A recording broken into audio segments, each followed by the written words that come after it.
Hey everyone, and welcome to 1.21 Gigawatts. I am Peter, that is Matt, and we talk about movies on this show. New movies specifically, and this one is going to be about The Mummy, which is the new reboot, the start of the Dark Universe, which is the shared Universal Monsterverse that they're wanting to start with this one. We'll start spoiler free, as we always do. The film is directed by Alex Kurtzman, which is your first warning sign. And He finally followed through on his threat he was going to direct. We kept seeing stuff, and I can't see him and his partner, Orky, I think, yeah. confused because one of them did that Chris Pine movie with Elizabeth Banks that I can't remember the title of because it was that memorable. Oh, yeah, I But can't remember that. yeah, I mean, it wasn't terrible, but wasn't memorable either. Yeah. So, but yeah, finally, I was followed through. I was on the lookout for magic blood slash formula that will bring someone back to life. Yep. Obviously, we can't really talk about if there was or not until spoilers, but you'll hmm more on that later if that Yeah. popped up. But yeah, so this is the first movie. I mean, I was kind of in a weird place getting into this one because I thought the trailers were kind of just mediocre. Like, I didn't think the movie looked bad Yeah. necessarily, but I just never felt anything from them. It was just kind of like, oh, it looks kind of. It was lacking identity. Yeah, when I got all excited over it, you were kind of like, I don't get what's to be excited over. Like it looks like a movie, you know. Well, 'cause Um, that was kind of the thing though, is like the idea of a shared monster universe mhm. of like the Universal monsters, your Dracula, Frankenstein, Yeah, all that. That sounds like a great idea to me.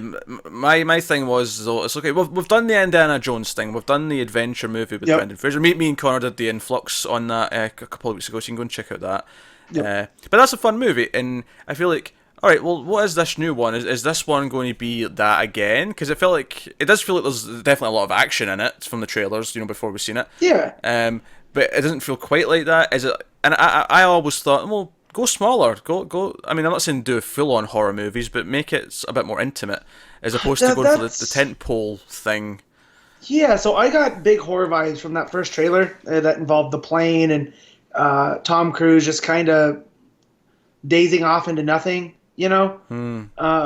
But just because it's monster doesn't mean it's horror. Like that was a thing that this one definitely made me question because there are some horror elements, but I wouldn't consider it a horror movie. No, it's not, and I think that, and admittedly, it is open to like different ideas because obviously the '99 version is a very different take on it. Yeah. But you feel like this movie wanted to take more from that than it did the actual original sort of idea of the creepy Yeah, mummy.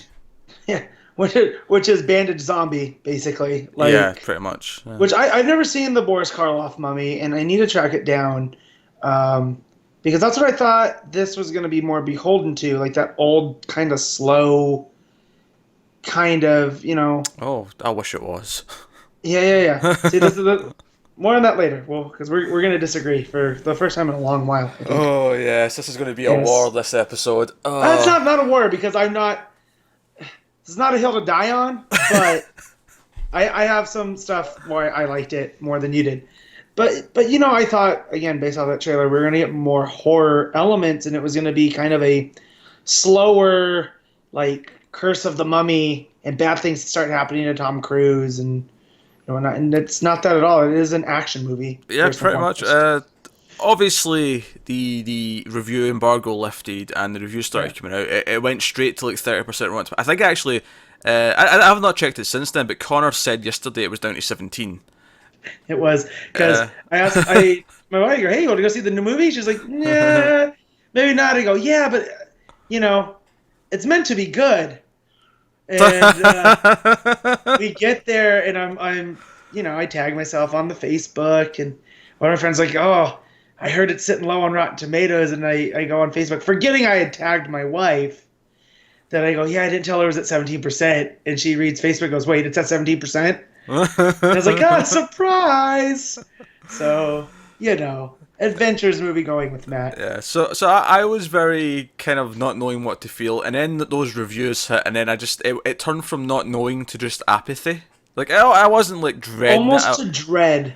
I Yeah, remember you saying you're going to the theater, you're like, "I'm waking up early. this better not match the reviews. Oh yeah, I was pissed in the morning because I was really tired. I didn't get a lot of sleep, and I dragged myself out of bed. Now, usually, if I'm excited about a movie, if I'm getting up in the morning Yeah. for, I don't know, a new Nolan movie or Dunkirk. I was just gonna say. yeah, Like, Dunkirk. If I need to get up after like 3 hours of sleep for Dunkirk, I'm going to be peppy. I'm going, oh, I don't care. I like, just spring out of bed with a hop in a step. yeah, the sun will be shining. You'll hear the cock-a-doodle-doo outside the window, and I'll be, singing my way to the bathroom to brush my teeth. Like the whole thing.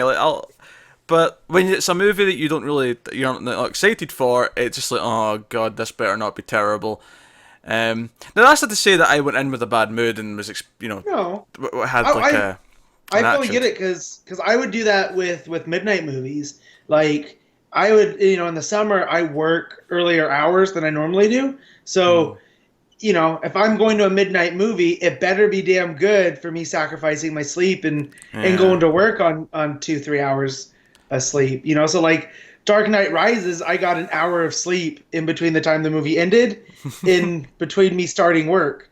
And I was fine. Like I came into work all like, oh my god, that was great. Yeah, the excitement, the adrenaline of the good carries movie you through. can carry you. And so to get to the movie, clearly, given what I've said already, I didn't like it. Almost not entirely. I don't think it's a complete and utter turd. I do think it's extremely mediocre and gets some vital things just completely wrong.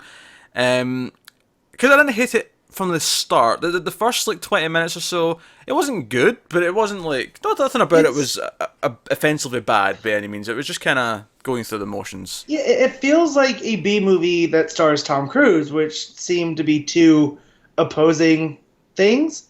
Because he does, like him or hate him, he's got a magnetism of like the star quality to him. That's the thing, though. I think that's one of the big problems of the movie is I think casting a Tom Cruise in this was a bad idea. I agree there. Because when I see Tom Cruise, all I can think of is a Tom Cruise movie, and then I watch this, and there are parts of the movie that are trying to be like a horror movie, but then there's Tom Cruise on a plane, and he's doing an action Tom Cruisey bit, and it feels like they clash. They don't feel like they fit together at all. It's really distracting. And I feel like something like an Edge of Tomorrow, Doug Liman played that up. And because you're just watching him get killed over and over and over again. Like the first 20 minutes of that movie, he dies like 20 times. And you get used to it, and it's not a typical Tom Cruise movie, but felt that here Kurtzman couldn't rein him in. And so there's a lot of stuff like that plays out through his character. This character's kind of a dirtbag from the start. He's not this he's working for the military, but he's doing stuff on the side. Yeah, they try and set up right from the start. They set up he's kind of the roguish character, and you think, they're going a bit more like the '90s one at the start because he's got with Jake Johnson. They're having dialogue back and forth that's kind of funny, and they're making their witty lines. And it almost actually puts you in the wrong place. It kind of sets you up for a different movie. It kind of goes in a completely different direction after that. I think the humor was a big problem for me actually. The rest of the movie, once the movie got going and it was really going for this darker tone, it was almost like a Zack Snyder like lighting style for the rest of the movie, with the way it was been lit and stuff.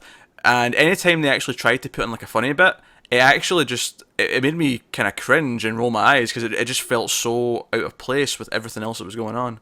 Yeah, and it would lure you into that sense where you're like, oh, here comes a bad joke. So there were a couple of those jokes that did land for me, which we'll talk in the spoiler section. But not with the rest of the audience, so I don't know if that's just me. And here's the thing. Like, so the '99 Mummy, because we and Connor spoke about it recently on Influx. Yeah. We like the plot in that. Watching it again, the plot in that isn't that good. The plot's whatever. Yeah. The reason why that movie works is because the characters are likable and they have chemistry, interact with each other, and you like watching them. I couldn't name you a single character in this movie outside of Dr. Jekyll because he's Dr. Jekyll and he's a character that I've known all my life. Yeah, which that was surprising. I didn't know that was Jekyll going in, and I don't think that spoils anything. I stayed away from stuff on this one just because, I was anticipating it. I love that '99 Mummy movie. Like I'm a huge Indiana Jones fan, so that's right in my wheelhouse. So here I want to know the less the better. So I just knew Russell Crowe's character was supposed to be the Nick Fury that's going to tie these movies together. So I was like, okay, cool. He'll just be that government-y professor type guy. Yeah. Yeah, I mean that's not a spoiler because it was knowledge. Like a lot of people didn't know that before going in. Like Okay. it was publicly proclaimed that he was going to be playing Jekyll. Okay. But he's Jekyll. I couldn't name any other characters. And honestly, the female lead, played by Annabelle Wallis, she is. I don't know if she's a bad actress per se, but her character has absolutely nothing to her. Her defining character is the girl, even though she's meant to be the, you know, she's almost the Indiana Jones in this. Like she's the one that knows everything. Yeah, she's supposed to be, but she doesn't come off that way. But and yeah, she's the damsel, and that's kind of problematic. Even worse than that, though, she has zero chemistry with Cruise, like zero. Yeah, like, I don't feel it at all. The movie has this thing where it starts them off, and you know what? It's going for the Indiana Jones. It's going for Raiders of the Lost Ark at the start of the movie. Yeah. When they introduce her, they already know each other, and she already hates him. They're going for that kind of relationship. And, you know, later on in the movie, when the music swells up, like I'm supposed to care that one of them is worried about the other one or whatever. Yeah. I just rolled my eyes. I don't care about these characters. I don't care about what they're going through. I don't think they like each other that much or have any chemistry. It's that's my main problem was her character, because of all the stuff that you just said, and she's just kind of nothing. Like I didn't like if something were to happen to her, I wasn't really caring because I just really wanted to focus on Tom Cruise and the curse of the mummy and what the stuff it was making him do. Because I thought that was really interesting. And then she pops back up and, her stuff with Dr. Jekyll's kind of not there either. Like, well, that's the thing. You talked about how Jekyll's this might be the Nick Fury who's going to tie this world together and seeds in different things for other movies. And honestly, I felt like that felt very forced. Because when they go back to his base at one point in the movie, and they go through like a storage room of all these different things, and it's basically the Easter egg room. Here's all the Easter eggs for all the other movies you might see later. And that I'm not gonna lie, I popped at one of them. We'll talk about what they are, spoilers, but I just felt like that was super forced. It felt like they'd even made like his character being the head of this organization who like tracks all this stuff. It felt like this forced thing to make it easy to do the shared universe, as opposed to naturally trying to just sort of think of a creative way to bring them all together that ties them together. So they basically make this shield. This is a supernatural shield for this world, and that's kind of the thing. And it just all of it felt kind of forced. And the weird thing about it as well is I thought that once we got to that point in the movie, it kind of took away the spotlight from the actual plot in a weird way. The mummy. Yeah, it makes the mummy secondary. It does, and I think that was a huge mistake. It feels like it actually interferes and like takes away from what the movie's actually supposed to be about to set up some shared universe stuff, which is not the way to do it. It really isn't. Which is a shame. Yeah, it's like you almost feel like they decided to make it an expanded universe late in the stage, but I don't know how you would fix that because even if you remove the what were they? That's like the paradigm Prodigium, that's the word. The name of the organization. If you remove that, there's a whole big chunk missing from the movie. So that's it. I don't know how to fix it. I don't think it was added late. I just think it's a terrible script. I just think whoever wrote it didn't know how to do it, and it feels that way. I believe it was the people that wrote Amazing Spider-Man 2. So. What, you mean Artsy and Kurtzman? One of the other guys. Let me pull it up. Because it was Artsy and Kurtzman who wrote Amazing Spider-Man 2. Gotcha. Well, then it makes complete sense. Yeah, it does, doesn't it? Actually, no, it's Chris McQuarrie, which that should be no surprise because him and Cruise are bros. But David Koepp, who I expect more out of. I don't know. David Koepp's kind of.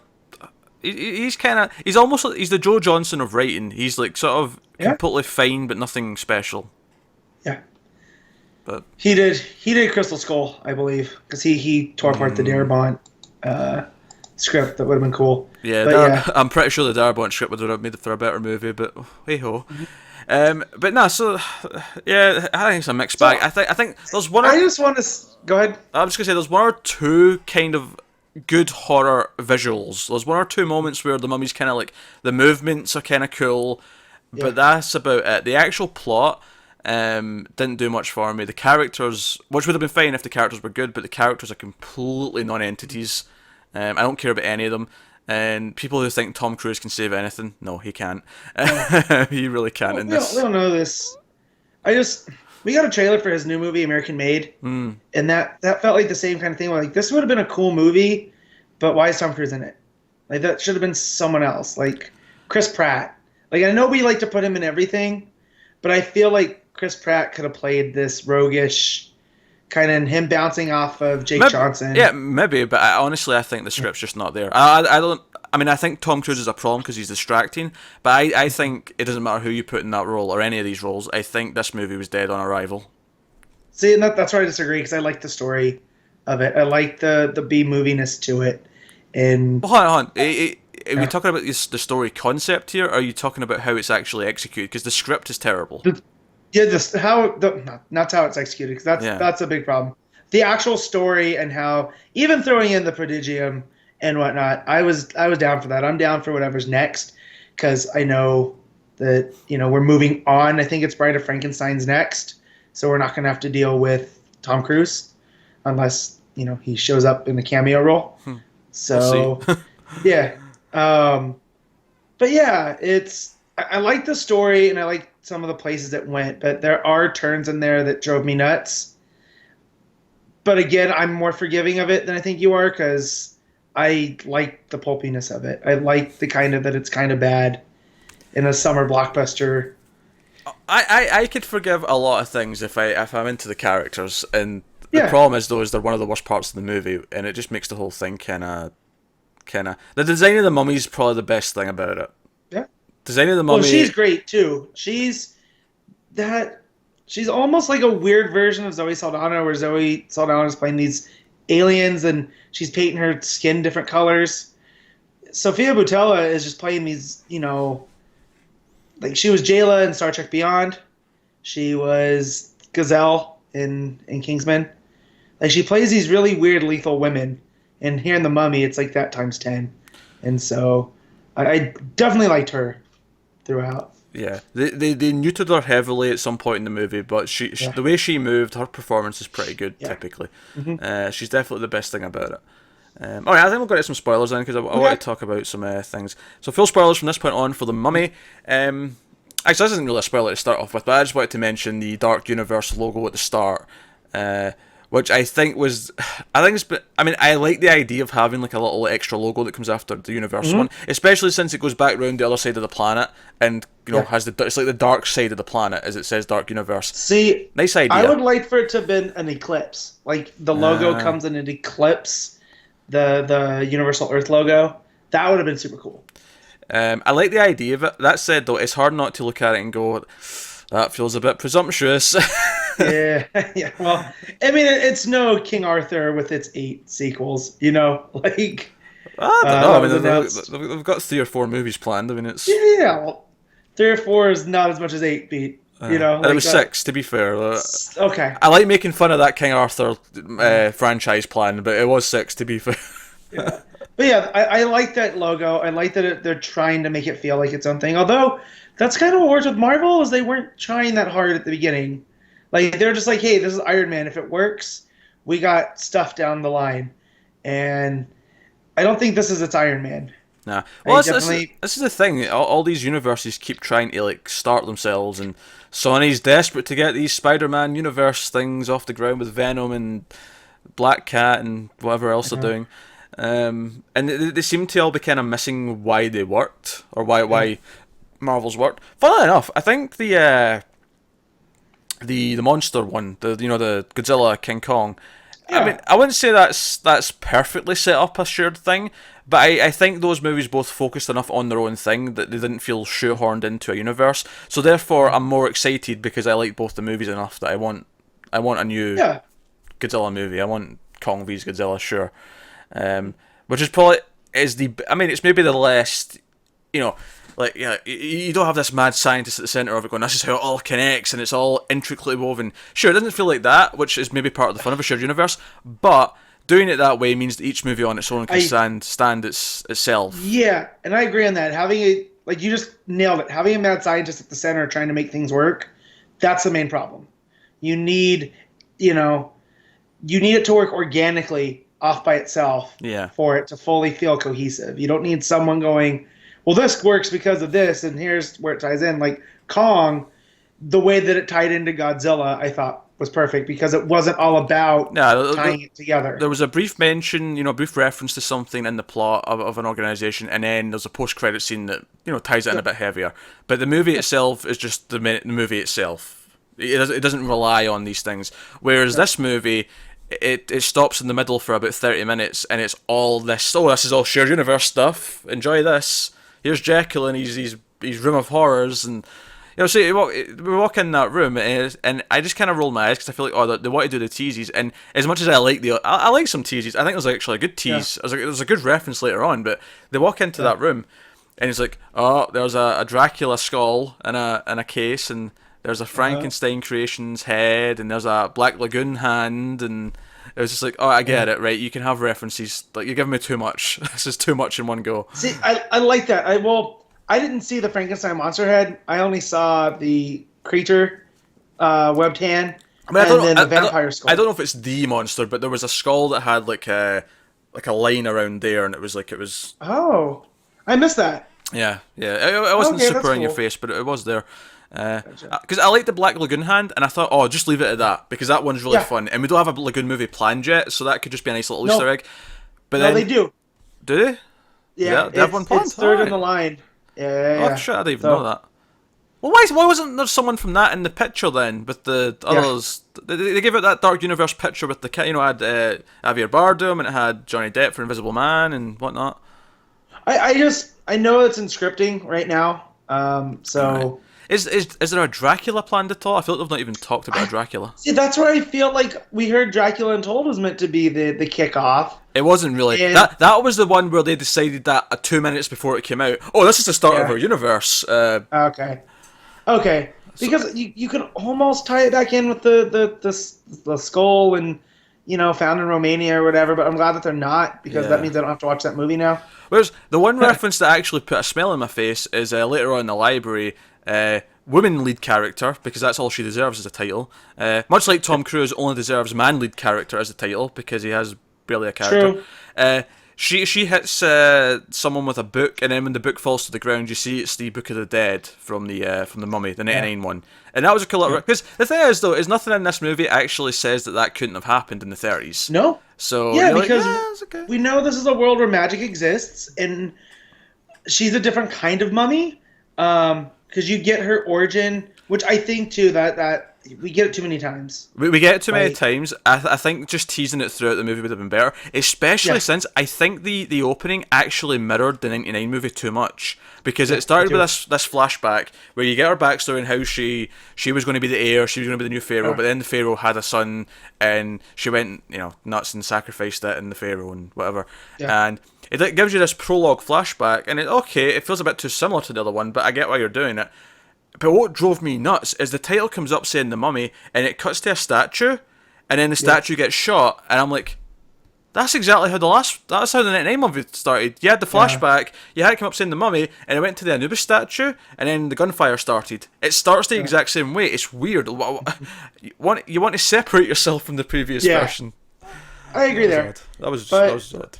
I did like her origin and how, they took her to Mesopotamia, far, far away, because of her crimes, and she's essentially a witch too at the same time because she's made this deal with Set, the Egyptian god, like the big bad in Egyptian mythology, and she's too much of a threat, so they put her out there. And I like how that tied in with the Knights Templar, and because if you know anything there, but see, this is where I start to show my hand, is I know all this stuff already, and the movie doesn't do a job of explaining any of it. Because Matt, see, when the movies, because actually before you get the flashback, the very first thing we see is a brief glimpse of it, like a night thing. There's night, like a night tomb's uncovered, and Jekyll shows up, and I'm like, what the hell? Why are we looking at knights in England? What's going on? And it does eventually tie in. You find out like the Crusaders stole one of their magic gems when they were over there, at some point, and that's why because most of the because this is the weird thing. Until the final shot, and excluding the flashbacks, none of this movie takes place in Egypt. No, none of it. No, because even in the beginning, they're in Iraq. Yeah, they're in Iraq. 'Cause- I mean, I liked how they revealed that because they say the old name, and then it says currently known as Iraq. And I thought, okay, that was a fun little thing because now we understand as a modern audience where we are. Yeah. And then it is far from Egypt. I mean, they're still considered Middle East and whatever, but it's not Egypt, which, again, weird, but I kind of like. Well, I was fine with that at the time because it was like, I'm sure we're going to go to Egypt later for some reason, but we never did. It just, the rest of the movie takes place in England. But yeah, and so, you know, they find this tomb because he had stole Tom Cruise's character, stole the map from Jenny, the girl, and, you know, they go to find it, and they essentially find it by accident because you have him and Jake Johnson bickering. They shouldn't be doing this, and he's going along, and Jake Johnson orders an airstrike, and that's what opens up this tomb. Jake Johnson, who I was enjoying, and dies far too early. Wasted. Yeah, they completely wasted him. And they have this thing afterwards where Tom Cruise keeps seeing him in visions. Because they set up the idea that once he's cursed by the mummy, his mind's playing tricks and he sees flashbacks with her and he keeps seeing Jake Johnson's sort of zombie, if you will.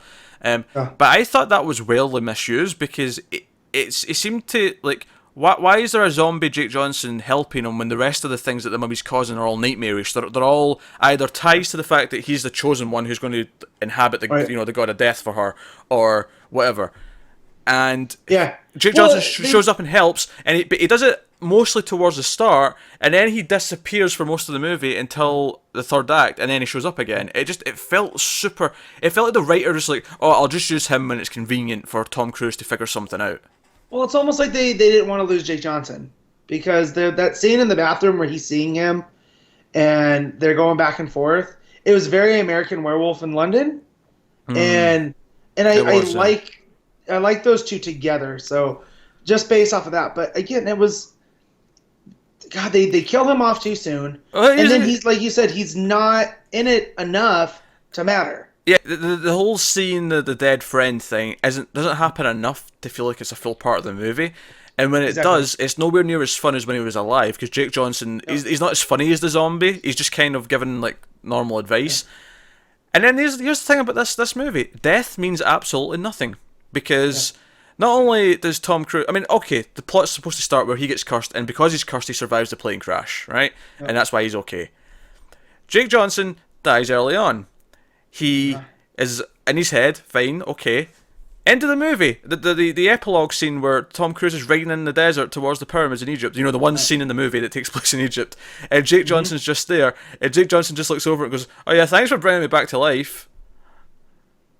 Yeah. That easy. Because obviously, they set up the idea that because he is now this cursed that he's got the magic in him. Yeah. He brings back Lady Lead, the female lead to the movie. He brings her back to life because they have that sad moment where she's like lying all in the pool and he's all sad because she's dead, and I don't care about either of these characters, so I don't give a shit. I got shades of Batman versus Superman, and it made me angry. Oh dear, I get shades of Alex Kurtzman. That's what I get shades of. It's not magic blood in this one. It's just it's just magic in his body, so he brings her back.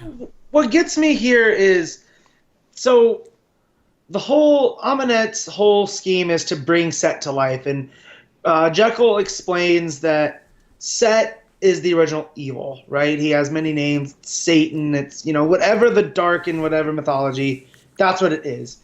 And that she's going to bring that vessel, and they interrupted it when they made her the mummy. So now she's been trying, she's going to try with Tom Cruise because he unleashed her, from her prison.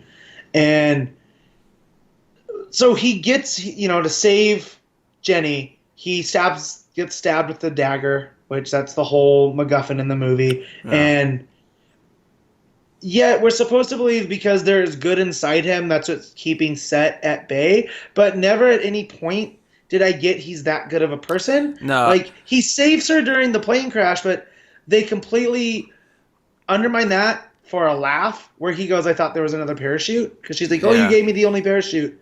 Oh, I thought there was another one.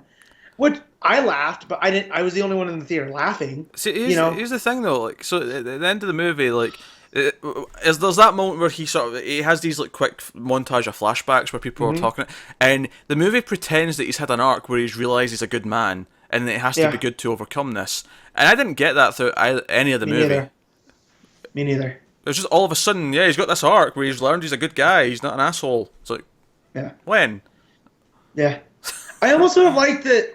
I wish they would have done a spin where, Set's there, but Set's like, he can only let you, only can act evil if you let it. So now he has to actively keep it in check and not be a jerk, And so it's not the good inside him. It's, the evil or the bad inside him that emboldens Set.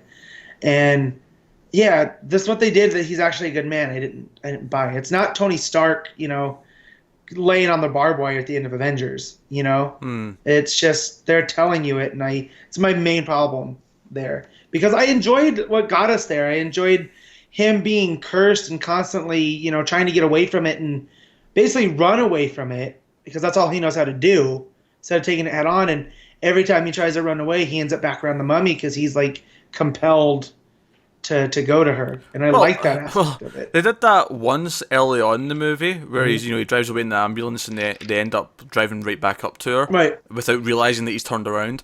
And that's an okay idea, but it's right after that that the government, or not the government, you know what I mean, what are they called? Prodigium. The Prodigium. Yeah, they show up, and that's when we go to Russell Crowe's Jekyll, and we get that big dump of them. And that's when the mummy gets completely neutered, because I thought that vision he has, when she first wakes up, and she's like in the darkness and the shadows, and she's coming after the security guards or the cops or whatever that she's sucking the life out of, and she's becoming more human every time she sucks the life out of someone.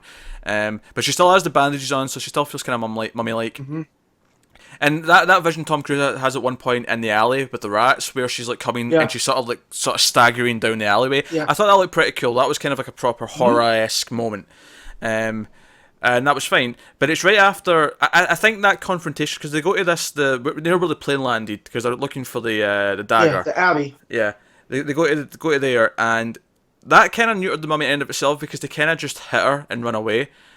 Also, that was where one of the biggest attempts at a laugh track or a laugh moment was there, because there's a moment where female lead walks in and she sees the mummy on top of Tom Cruise and she's about to stab him, and it cuts to her, and it's this all the other noise goes away. So it's that pause moment in the in the comedy trailer where all the music goes away, and it's just supposed to be funny. It's a record scratch. Yeah. And she's just sort of staring, going, and she starts squealing a little bit. And I'm like, this is not funny. Everything in the last 10 minutes has not, the movie's not set me up to expect humour injected this way, and it just felt really awkward and not funny. It was like, oh, you're expecting me to laugh, and it's not. But anyway, after this whole bit with the ambulance and the stuff at the Abbey, this is where we go to the Jekyll's place, and so that feels shoehorned in. But here's my even bigger problem with Jekyll, right?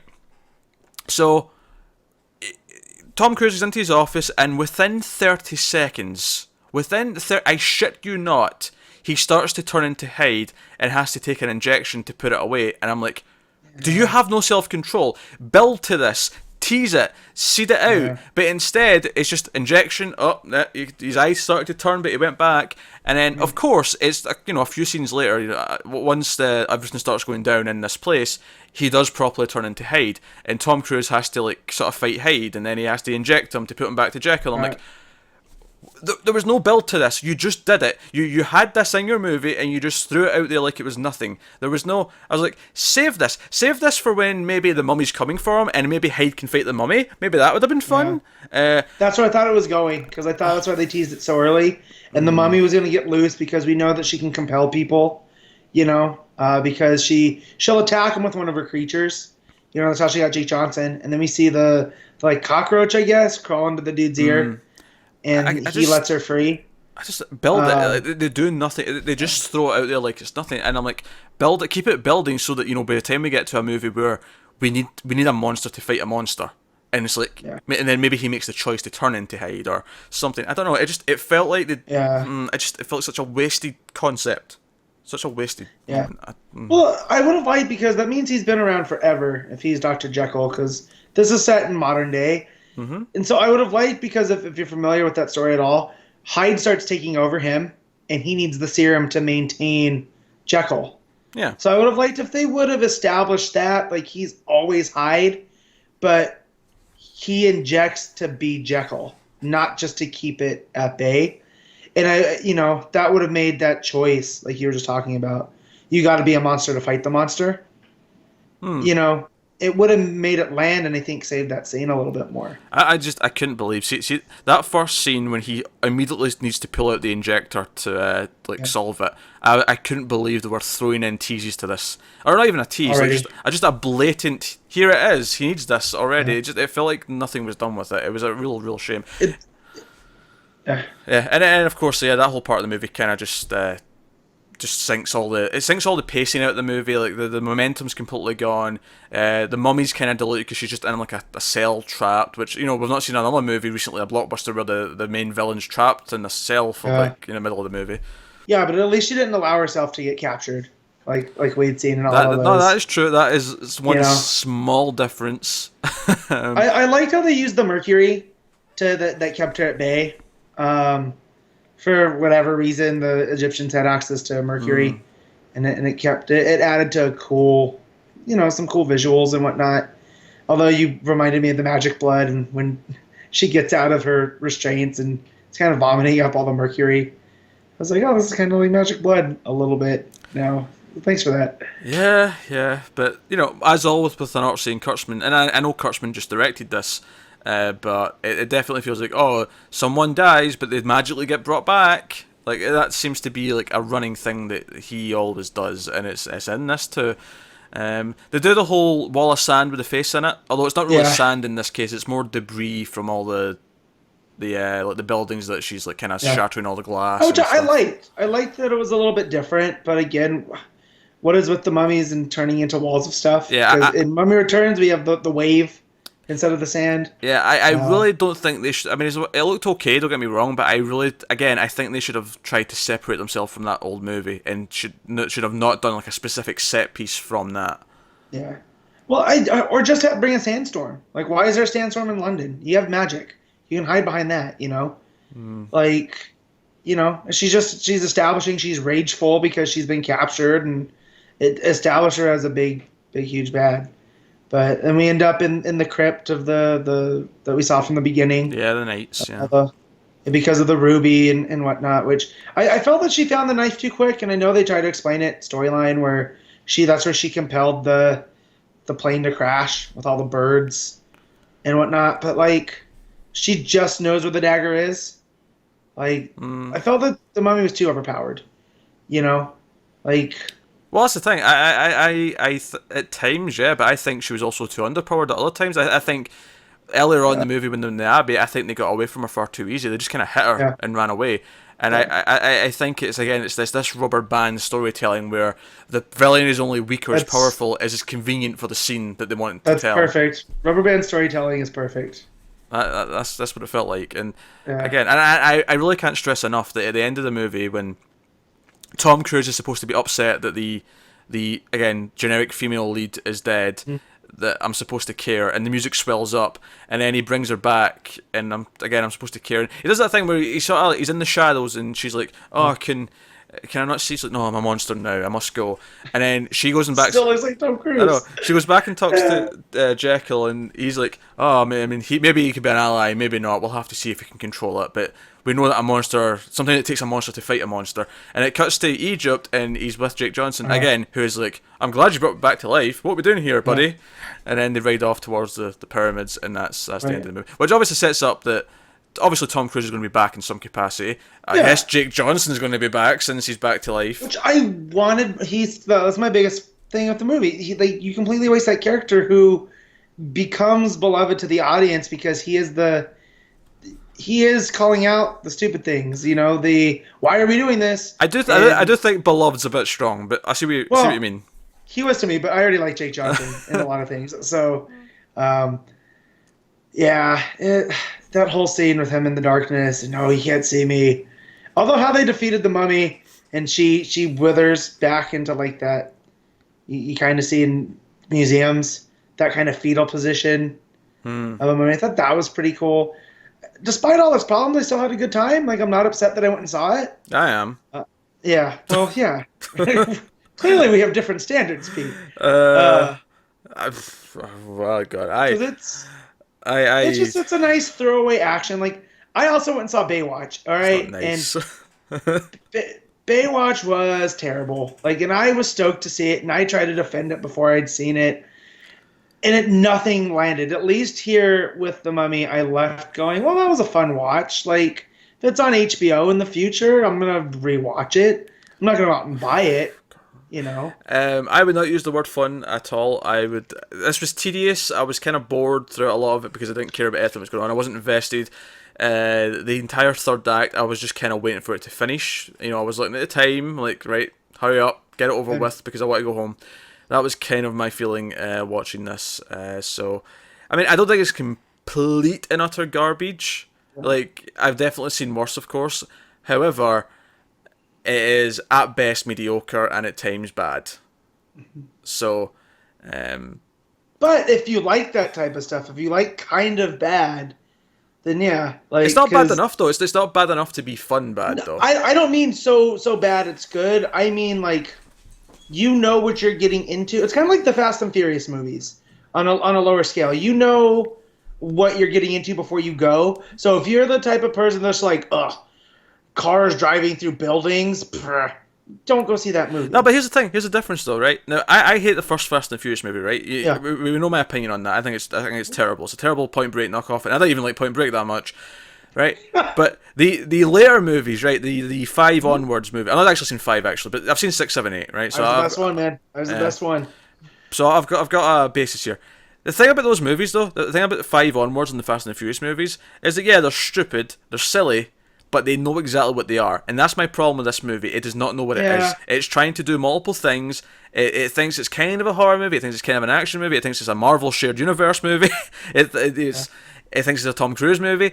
Wearing too many hats. It's all over the place. It feels like one of those movies where a board of executives in a room sat and said, let's have it tick this box, and then have it tick this box. Instead of just having like a writer and director or whoever, like some creative minds at the centre of it who went, I want to make this because this is a good idea, or I'm passionate about this because of this. It feels like a shat out Hollywood product. Yeah, I won't disagree. I won't disagree. Good. So that was pretty damning, actually. I went on a proper rant there. You did. So, no, that's The Mummy. I guess we'll get to some ratings. We actually forgot to rate Wonder Woman last week, Matt. I don't know if you noticed. Oh, no. We forgot to do ratings. So, for the record, Wonder Woman, I give a solid 8, maybe an 8.5. I think probably an 8, though, because the final fight's a bit shit, but 8. Just for the record. For me, Wonder Woman was an 8.5. That's fair. That's fair. Yeah. Liked it a lot. But The Mummy, on the other hand, Matt, what would you give The Mummy out of 10? I'm giving The Mummy a 6 because I still enjoyed it. I didn't hate it as much as you did. And I'm recommending it to my comic book friends, like the guys at the shop who we get together every week and play games. If they ask to see it, I'm like, yeah, go on discount day, have fun, shut off your brain for a little bit. So 6. No. Uh-oh. Pete's going, anytime he goes, no, it's at least a 3. Or at most a 3, not at least. So, is he going to surprise me? No, honestly, I think you're right. I think 3 out of 10's what I'd there you give this. go. I think it's in that. I think there's small moments where it may be hitting towards a 5, but typically it's really bad. And you know, I've sat here and spoke for the last 40 plus minutes of how bad it is. So no, 3 out of 10. There you go. Not 3.5. You're going 3. Nope, straight 3. Oh man, see, I was right. I see. I've done this long enough with them to know the hims and haws before I can get a good read on what it's gonna be. This might be our biggest difference in a good long while. It's been a while. Now, admittedly, we did like you refused to watch Neon Demon. Had we both watched Neon Demon, that would have been a very disagreeing review in the other direction. Which it's movies like Neon Demon why I haven't done a Connor's Corner for those of you who do a comic book podcast. And Connor opened him up to Patreon to you could pay X amount of money to make him read a certain series, what your choice. I know people and people know me enough. Well, see, so, I know if I did something like that with movies, someone would make me watch a musical, which is why we've not done it. I'm not necessarily saying I would never do it, but I'll tell you this: the price on that Patreon tier would be goddamn high. Yeah, which you did you used to do this thing where we would submit movies to you, and you would watch them and rate them, and whatever one you liked the most would get some kind of geek credit or whatever. And knowing this, I submitted Sweeney Todd, knowing you were going to have to watch a musical. And it fell through, so I'm a little bit sad. Yeah, that one never happened. The real reason for that, because this was a thing I did last year, where everyone in the Facebook group submitted the movie, and I watched. Well, not everyone, but like I think 15. I put a limit on it. It was like the first. You come, did first 10 served. this time because I had to make sure I got in under the wire. But and I ranked them. The idea was whoever gave me a movie that I liked the most got a small prize kind of thing. Yeah. And we were going to do it again this year, and I ended up dropping out, not because of the movies picked, even though I'm kind of glad in hindsight. It was more just a time thing, because we do so much stuff on the channel. I just didn't have time to watch 10, 15 extra movies just in the space of a month. But no, so I remember conferring with Connor about what I gave you, and I imagine him cackling like a madman. It was strategically picked, because you picked a Tim Burton movie and a musical. It was like everything I don't like. It rolled into one. It was quite a magical pick. But I've still not seen it, and that's fine. Yeah. And so yeah. And see, and I don't want to open myself up to that, to people knowing what I don't like. And here's a David Lynch movie. Go enjoy. I wouldn't pick. So, I know exactly what I would pick to give you. I know what you would pick. I've got a certain 3-hour Hungarian movie in my head that I love. It's a genuinely fantastic film. But although, you know what? I think the last movie we split on was The Lobster, and that's not Hungarian, right. but oh yeah, it's not. It's British. It's not Hungarian, but it reminded me, Yeah. So, but anyways, The Mummy 6-3. I mean, I don't think you've ever halved my score before, so that's a first. But I guess that's an average of 4.5. Yeah, which I think is fair. I think that's fair. If we're doing a Rotten Tomatoes style thing, 4.5 is our average. So that's the 121 score. All right, so by all means, let us know what you think of the movie if you were unfortunate enough to see it in the comments below. If you agree with Matt, don't comment, that's fine.